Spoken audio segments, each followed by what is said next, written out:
నాయకులు గుండాలు దశరథ రామరెడ్డి గారిని ఘోరాతి ఘోరంగా కొట్టడం జరిగింది. ఈరోజు దాదాపు ఈరోజు 2 కాళ్ళు ఫ్రాక్చరు, చెయ్యి చేతులు అన్నీ కూడా ఫ్రాక్చర్ అయ్యి ఈరోజు ట్రీట్మెంట్ తీసుకొని ఆపరేషన్ చేసి ఈరోజు ఆయన రికవర్ అవుతూ ఉన్నారు.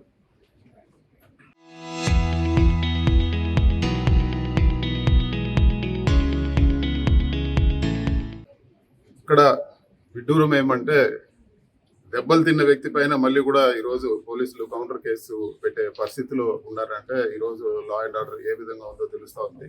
నేను ఒకటే చెప్తా ఉన్నాను, ఇవన్నీ కూడా ఈరోజు మీరు ఏదో జరిగిపోతా ఉంది వన్ సైడ్గా, ఎక్కడో తెలుగుదేశం పార్టీకి మాత్రమే పోలీస్ డిపార్ట్మెంట్ ఉందన్నట్టు ఈరోజు మీరు వ్యవహరిస్తే రేపు రాబో రోజుల్లో ఇవన్నీ కూడా కేసులు తిరుగుతోడి అందరూ కూడా బలయ్యే పరిస్థితి ఉంటుంది. ఖచ్చితంగా కేసులకు ఇబ్బంది పడాల్సిన పరిస్థితి వస్తుంది.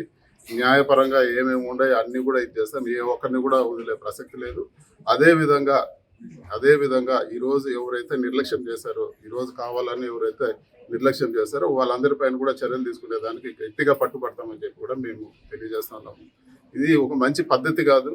రాజకీయంగా పోరాడాలి కానీ వ్యక్తిగతంగా పోయి మనుషుల్ని కాళ్ళు ఇంచడము, చేతులు ఇంచడము, ఇంత నీచంగా ఇంత ఘోరమైన రాజకీయాలు చేయడము కరెక్ట్ అయిన పద్ధతి కాదు.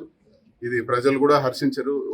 పొరపాటున ఒకసారి గెలిపించామని చెప్పి ఈరోజు ఇట్లాంటి చెత్త పనులు, ఇట్లాంటి ఘోరమైన పనులు చేస్తే ప్రజలు హర్షించరు. టైం వచ్చినప్పుడు దీనికి రెండింతలు మీకు గ్యారంటీగా ఉంటుందని చెప్పి కూడా నేను తెలియజేస్తాను.